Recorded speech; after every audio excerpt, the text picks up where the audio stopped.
ओम शांति। आज हम ड्रामा पुस्तक के 19/11/1979 के अव्यक्त महावाक्य पढ़ रहे हैं।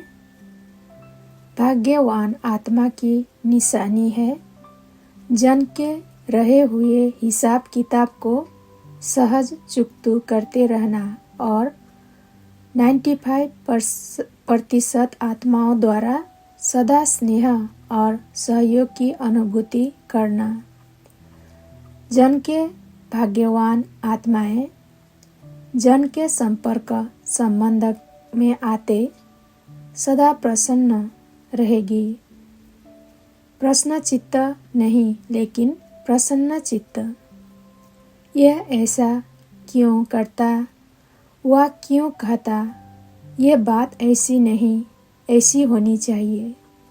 चित्त के अंदर यह प्रश्न उत्पन्न होने वाला को प्रश्न चित्त कहा जाता है और प्रश्न चित्त कभी सदा प्रसन्न नहीं रह सकता। उसके चित्त में सदा क्योंकि क्यों अर्थात लाइन लगी रहती है। इसलिए उस क्यों को समाप्त करने में ही समय चला जाता है और यह क्यों फिर ऐसी होती है जो आप छोड़ने चाहो तो भी नहीं छोड़ सकते, सदा देना ही पड़ेगा क्योंकि इस क्यों का रचता आप हो।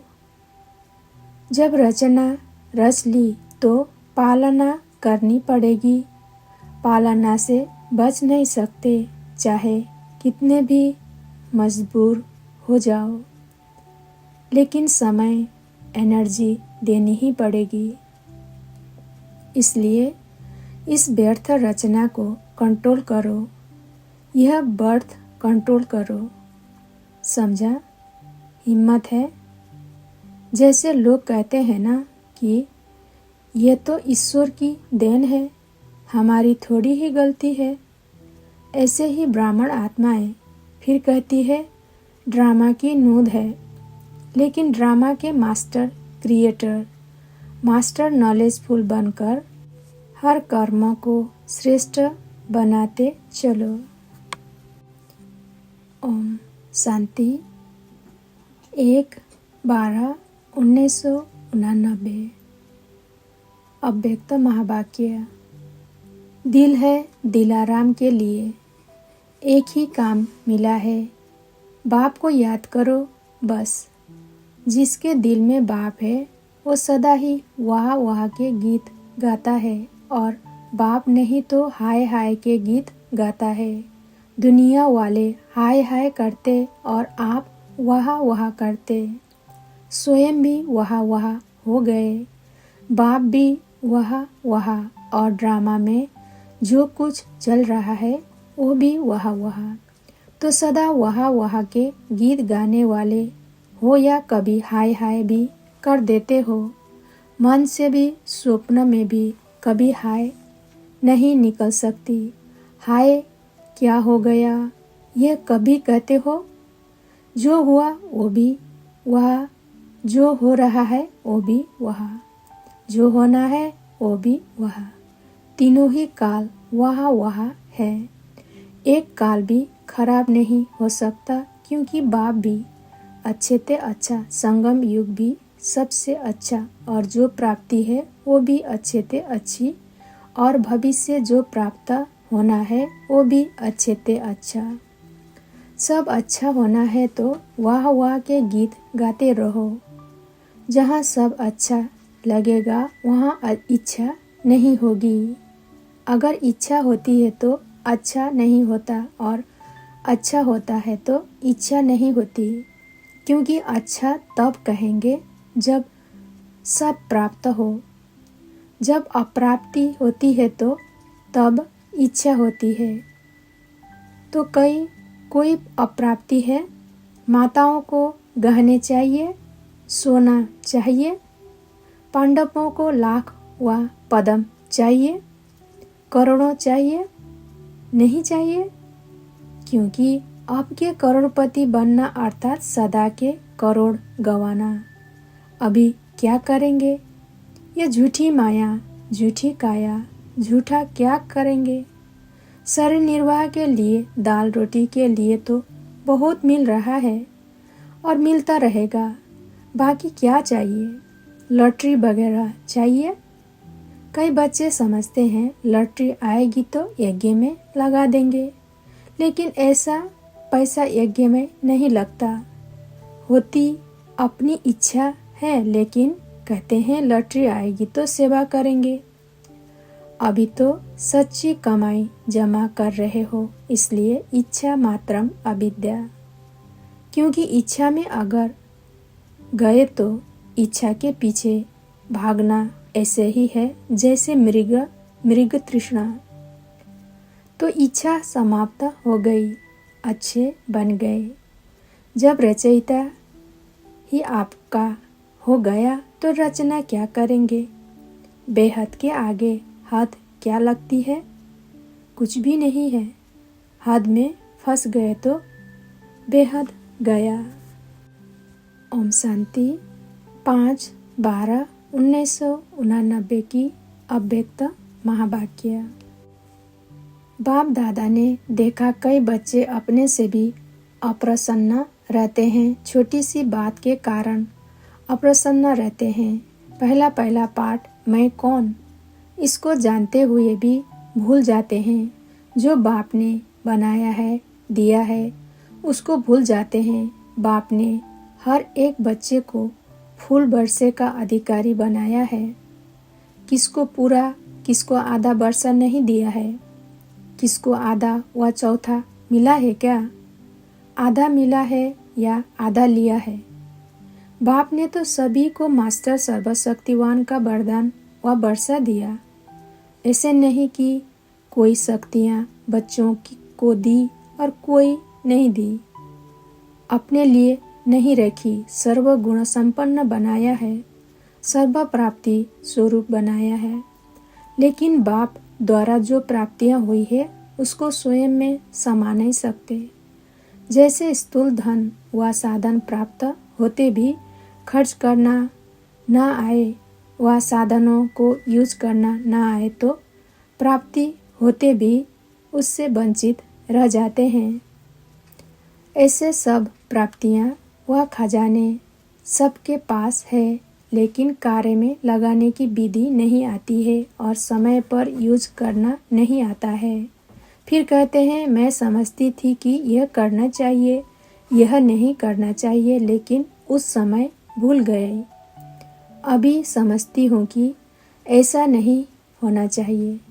उस समय 1 सेकेंड भी निकल गया तो सफलता की मंजिल पर पहुँच नहीं सकते, क्योंकि समय की गाड़ी निकल गई। चाहे 1 सेकेंड लेट किया, चाहे 1 घंटा लेट किया, समय निकल तो गया ना।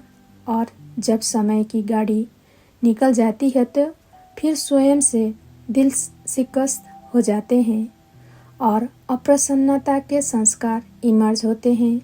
मेरा भाग्य ही ऐसा है, मेरा ड्रामा में पार्ट ही ऐसा है। पहले भी सुनाया था।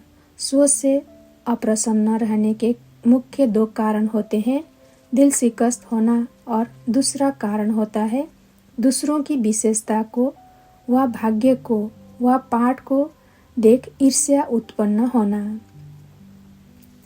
हिम्मत कम होती है, ईर्ष्या ज़्यादा होती है। दिल शिकस्त भी कभी प्रसन्न नहीं रह सकता और ईर्ष्या वाले भी कभी प्रसन्न नहीं रह सकता, क्योंकि दोनों हिसाब से ऐसे आत्माओं की इच्छा कभी पूर्ण नहीं होती और इच्छाएं अच्छा बनने नहीं देती, इसलिए प्रसन्न नहीं रहते।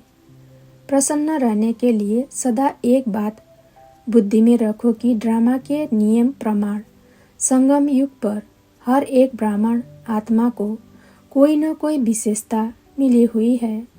चाहे माला का लास्ट 16,000 वाला दाना हो, उसको भी कोई न कोई विशेषता मिली हुई है।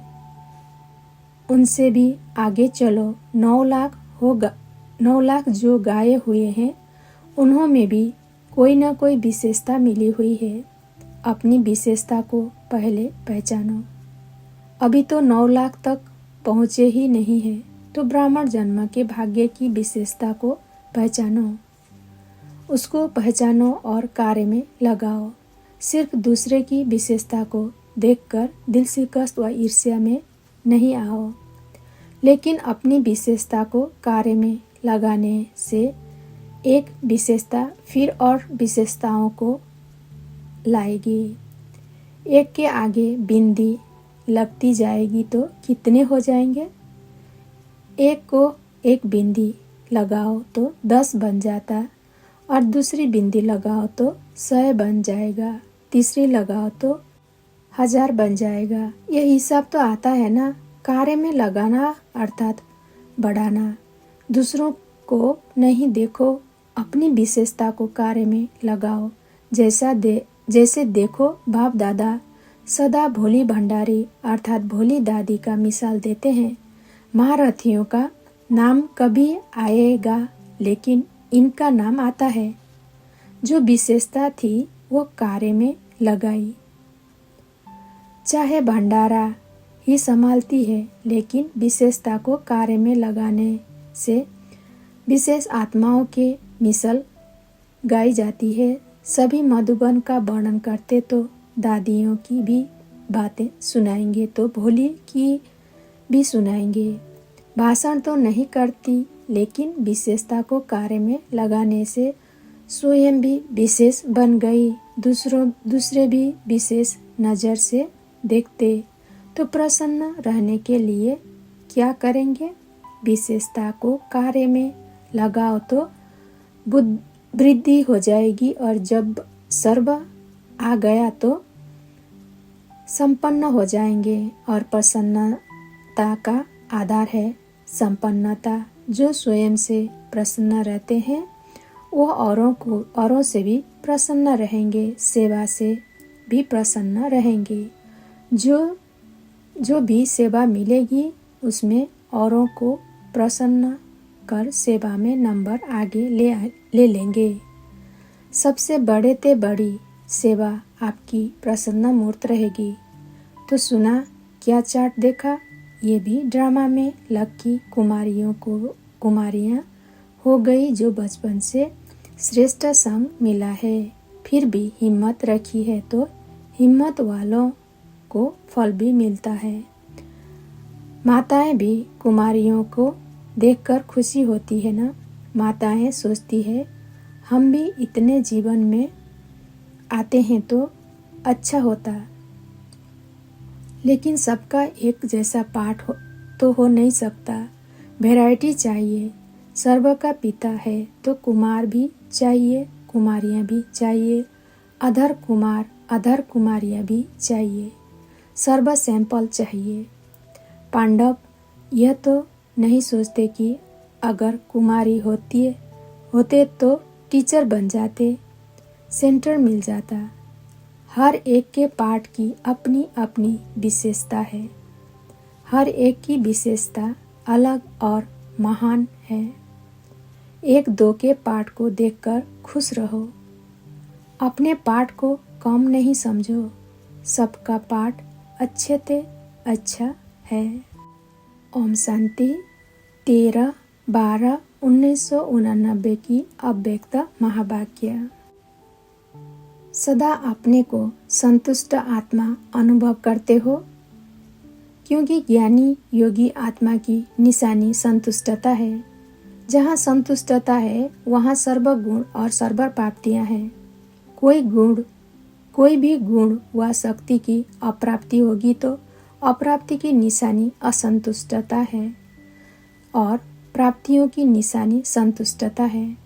संतुष्ट आत्मा ड्रामा के हर दृश्य को देख वाह ड्रामा वाह कहेगी, और जो सदा संतुष्ट नहीं वो कभी तो वाह वाह कहेगी, कभी कहेगी हाय ये क्या हो गया, होना नहीं चाहिए था लेकिन हो गया।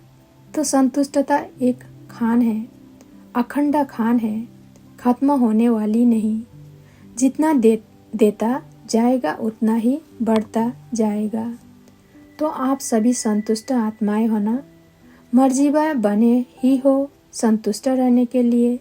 इच्छा मात्रम अविद्या, ये गायन किसका है? देवताओं का या ब्राह्मणों का? देवताई जीवन में तो इच्छा व न इच्छा का सवाल ही नहीं। यहाँ नॉलेज है, इच्छा क्या है और निरिच्छा क्या है। तो नॉलेज होते इच्छा मात्रम अविद्या होना, इसी को ही ब्राह्मण जीवन कहा जाता है। किसी चीज़ की इच्छा है, जब रचयिता अपना हो गया तो रचना कहाँ जाएगी? रचयिता को अपना बना लिया है ना, अच्छी तरह से बनाया है, ढीला ढीला तो नहीं। माताओं के लिए गायन है कि भगवान को भी रस्सी से बांध लिया तो अच्छी तरह से बांधा है। यह है स्नेह की रस्सी। तो स्नेह की रस्सी मजबूत है ना, यह कभी टूट नहीं सकती। यह तो निमित्त मात्र दृष्टांत है। जहाँ बाप है वहाँ सब कुछ है। इसलिए तो गाते हो, बाप मिला सब कुछ मिला। जो भी मिला है वो इतना मिला है, जो सर्व इच्छाएं इकट्ठी करो उनसे भी पदम गुणा ज़्यादा है। उसके आगे इच्छा क्या हुई? जैसे सूर्य के आगे दीपक। सर्व प्राप्तियों के आगे कितनी भी अच्छी इच्छा हो, वह दीपक के समान है। इसलिए सदा संतुष्ट, क्वेश्चन ही नहीं उठता है। इच्छा उठने की तो बात छोड़ो, लेकिन इच्छा होती भी है, यह क्वेश्चन भी नहीं उठ सकता। इतनी समाप्ति हो गई है, नाम निशान नहीं। क्योंकि थोड़ा भी अगर अंश रहा तो अंश से वंश पैदा होता है, अंश मात्र भी नहीं हो। इसलिए देखो, रावण को जलाते भी हैं। पहले मारते हैं, फिर जलाते हैं, जला करके फिर समाप्ति कर देते हैं। अंश मात्र भी नहीं रहते। तो कोई अंश तो नहीं है। मोटे रूप में तो रावण के शीश खत्म हुए, लेकिन सूक्ष्म में तो नहीं है ना। सुनाया था, कई ऐसे कहते हैं, इच्छा तो नहीं है लेकिन अच्छा लगता है। मोटे रूप में कहेंगे इच्छा नहीं है और महीन रूप में अच्छा लगता है। तो अच्छा लगा माना बुद्धि का झुकाव होगा ना। इच्छा लगता है तो अच्छा होते इच्छा हो जाएगा। अच्छा लगता है तो सब अच्छा लगता है। एक चीज़ अच्छी क्यों लगती है, या कोई एक व्यक्ति अच्छा क्यों लगे, या कोई एक काम अच्छा क्यों लगे, सब अच्छा है। कई ऐसे कहते हैं कि इस आत्मा का योग अच्छा लगता है, इस आत्मा का भाषण अच्छा लगता है। लेकिन यह भी कोई अच्छा लगे, कोई अच्छा ना लगे, यह भी ठीक नहीं। अगर अच्छा लगता भी है तो बाप का है ना, बाप अच्छा लगे ना। अगर कोई भी व्यक्ति अच्छा लगा तो इच्छाओं की क्यों लग जाएगी। बाप अच्छा लगता है तो अंश मात्रा में भी माया आ नहीं सकती। अगर किसी में गुण अच्छे हैं तो सब वो भी बाप की ही देन है। इसलिए बाप ही अच्छा लगे तो सदा संतुष्ट रहेंगे। बाल बच्चों को अंदर नहीं बिठा देना। अगर बाल बच्चे भी छिपे हुए हैं तो सदा संतुष्ट नहीं रह सकते। बेहद सेवा की बात अलग है, लेकिन अपने प्रति यह होना चाहिए, यह हद की बातें असंतुष्ट करती है। बेहद के लिए जितना चाहे उतना सोचो, अपने प्रति हद की बातें नहीं सोचो तो सभी संतुष्ट मणि हो। संतुष्ट मणि अर्थात सदा रूहानियत की चमकने वाली। अच्छा, ओम शांति। 21/12/1989 की अव्यक्त महावाक्य। सदा अपने को निश्चय बुद्धि विजयी आत्माएं अनुभव करते हो। निश्चय की निशानी है विजय, निश्चय की निशानी है विजय। अगर अपने में वह बाप में निश्चय है तो निश्चय की विजय नहीं हो, यह हो नहीं सकता। अगर विजय आधी होती है, पूरी नहीं होती, तो इसका कारण है निश्चय की कमी। निश्चय और विजय यह एक दो के पक्के साथी है। जहाँ निश्चय होगा वहाँ विजय जरूर है, क्योंकि निश्चय है ही बाप सर्वशक्तिमान है, और सर्वशक्तिमान बाप के निश्चय से विजय कैसे नहीं होगी। और अपने में भी निश्चय है कि मैं मास्टर सर्वशक्तिवान हूँ, तो विजय कहाँ जाएगी। निश्चय बुद्धि की कभी हार नहीं हो सकती। निश्चय बुद्धि औरों को भी हार से छुड़ाने वाले हैं। स्वयं कैसे हार खा सकते हैं। तो विजयी बनने का फाउंडेशन है निश्चय। फाउंडेशन अगर पक्का है तो बिल्डिंग हिल नहीं सकती, निश्चिंत रहते हैं। अगर फाउंडेशन कच्चा है तो थोड़ा सा भी तूफान आएगा, थोड़ी भी धरनी हिलेगी तो भय होगा कि यह बिल्डिंग हमारी गिर न जाए या क्रैक अर्थात दरार न हो जाए। लेकिन फाउंडेशन पक्का होगा तो निर्भय होंगे। ऐसे ही निश्चय का फाउंडेशन पक्का है तो कोई तूफान हिला नहीं सकता।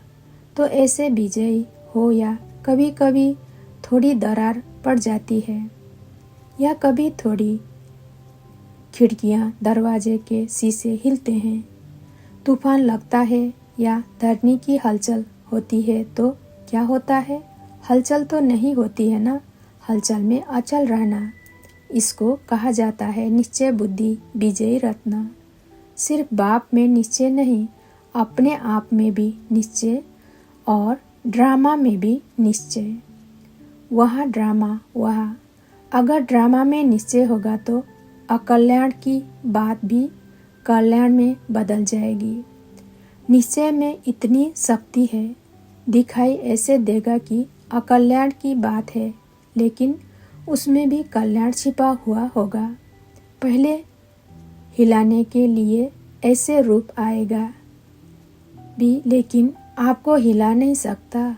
ऐसे पक्के हो या थोड़ा थोड़ा हिलते हो। संकल्प व स्वप्न में भी हिलते तो नहीं, क्योंकि संकल्प में भी अगर थोड़ी सी कमजोरी आ गई तो संकल्प का प्रभाव वाणी पर पड़ता, वाणी का प्रभाव कर्म पर पड़ता। इसलिए बाप ने पहले संकल्प को ही बदली किया है। संकल्प करते हो मैं शरीर नहीं आत्मा हूँ, यह शुद्ध संकल्प है। इस संकल्प से जीवन बदल गई। अगर संकल्प कमजोर है तो जीवन भी कमजोर बन जाएगी। तीनों निश्चय साथ साथ रहे, बाप, आप और ड्रामा। कभी संकल्प में भी कोई हिला न सके, अंगद बन जाओ। नाखून को भी हिला न सके, टांग तो छोड़ो, लेकिन नाखून को भी माया हिला नहीं सकती। ऐसे अंगद बन जाओ। ओम शांति। 2/1/1990 की अव्यक्त महावाक्य। यह ईश्वरीय संसार कितना प्यारा है। चाहे सेवा अर्थ संसारी आत्माओं के साथ रहते हो, लेकिन मन सदा अलौकिक संसार में रहता है। इसको ही कहा जाता है स्मृति स्वरूप। कोई भी परिस्थिति आ जाए, लेकिन स्मृति स्वरूप आत्मा समर्थ होने के कारण परिस्थिति को क्या समझती। यह तो खेल है, कभी घबराएगी नहीं। भल कितनी भी बड़ी परिस्थिति हो, लेकिन समर्थ आत्मा के लिए मंजिल पर पहुंचने के लिए ये सब रास्ते के साइड सीन्स है, अर्थात रास्ते के नज़ारे हैं। साइड सीन्स तो अच्छी लगती है ना, खर्चा करके भी साइड सीन देखने जाते हैं। यहाँ भी आजकल आबू दर्शन करने जाते हो ना। अगर रास्ते में साइड सीन्स ना हो तो यह रास्ता अच्छा लगेगा, बोर हो जाएंगे। यह ऐसे स्मृति स्वरूप, समर्थ स्वरूप आत्मा के लिए परिस्थिति कहो, पेपर कहो, विघ्न कहो, प्रॉब्लम्स कहो, सब साइड सीन है। स्मृति में है कि यह मंजिल है साइड सीन्स। अनगिनत बार पार की है। नथिंग न्यू इसका भी फाउंडेशन क्या हुआ? स्मृति। अगर यह स्मृति भूल जाती अर्थात फाउंडेशन हिला तो जीवन की पूरी बिल्डिंग हिलने लगती है। आप तो अचल है ना। ओम शांति।